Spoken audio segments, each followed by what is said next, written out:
தொடக்க நூல் அதிகாரம் 11 பாபேல் கோபுரம். அப்பொழுது உலகம் முழுவதிலும் ஒரே மொழியும் ஒரே விதமான சொற்களும் இருந்தன. மக்கள் கிழக்கிலிருந்து புறப்பட்டு வந்து சினையார் நாட்டில் சமவெளி ஒன்றைக் கண்டு அங்கே குடியேறினர். அப்பொழுது அவர்கள் ஒருவரை ஒருவர் நோக்கி, வாருங்கள், நாம் செங்கற்கள் அறுத்து அவற்றை நன்றாகச் சுடுவோம் என்றனர். அவர்கள் செங்கல்லை கல்லாகவும் கீலை காரையாகவும் பயன்படுத்தினர். பின் அவர்கள், வாருங்கள், உலகம் முழுவதும் நாம் சிதறுண்டு போகாதபடி வானளாவிய கோபுரம் கொண்ட நகர் ஒன்றை நமக்காக கட்டி எழுப்பி நமது பெயரை நிலைநாட்டுவோம் என்றனர். மானிடர் கட்டிக் கொண்டிருந்த நகரையும் கோபுரத்தையும் காண்பதற்கு ஆண்டவர் கீழே இறங்கி வந்தார். அப்பொழுது ஆண்டவர், இதோ மக்கள் ஒன்றாக இருக்கின்றனர், அவர்கள் எல்லோரும் ஒரே மொழி பேசுகின்றனர். அவர்கள் செய்யவிருப்பதன் தொடக்கமே இது. அவர்கள் திட்டமிட்டு செய்யவிருப்பது எதையும் இனி தடுத்து நிறுத்த முடியாது. வாருங்கள், நாம் கீழே போய் அங்கே ஒருவர் மற்றவரின் பேச்சை புரிந்து கொள்ள முடியாதபடி அவர்கள் மொழியில் குழப்பத்தை உண்டாக்குவோம் என்றார். ஆண்டவர் அவர்களை அங்கிருந்து உலகம் முழுவதிலும் சிதறுண்டு போகச் செய்ததால் அவர்கள் நகரை தொடர்ந்து கட்டுவதை கைவிட்டனர். ஆகவே அது பாபேல் என்று வழங்கப்பட்டது.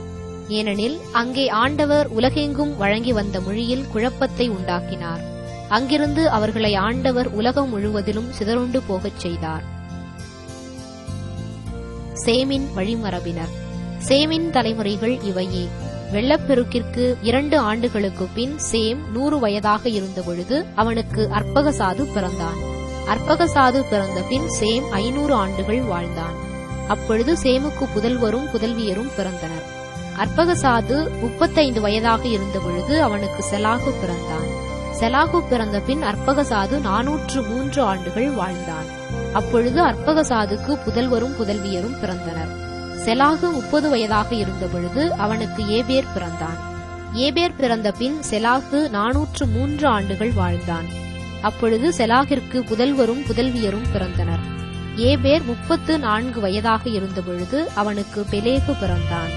பெலேகு பிறந்த பின் ஏபேர் 430 ஆண்டுகள் வாழ்ந்தான். அப்பொழுது ஏபேருக்கு புதல்வரும் புதல்வியரும் பிறந்தனர். பெலேகு 30 வயதாக இருந்தபொழுது அவனுக்கு ரயு பிறந்தான். ரயு பிறந்த பின் பெலேகு 209 ஆண்டுகள் வாழ்ந்தான்.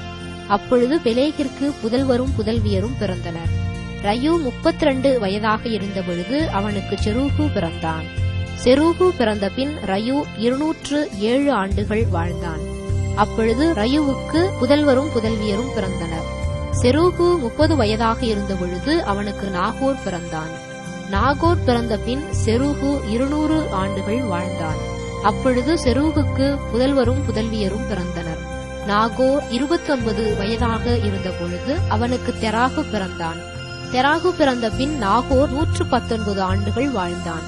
அப்பொழுது நாகோருக்கு புதல்வரும் புதல்வியரும் பிறந்தனர். தெராகு 70 வயதாக இருந்தபொழுது அவனுக்கு ஆபிராம், நாகோர், ஆரான் ஆகியோர் பிறந்தனர். தெராகின் வழிமரபினர். தெராகின் தலைமுறைகள் இவையே. தெராகிற்கு ஆபிராம், நாகோர், ஆரான் ஆகியோர் பிறந்தனர். ஆரானுக்கு லோத்து பிறந்தார்.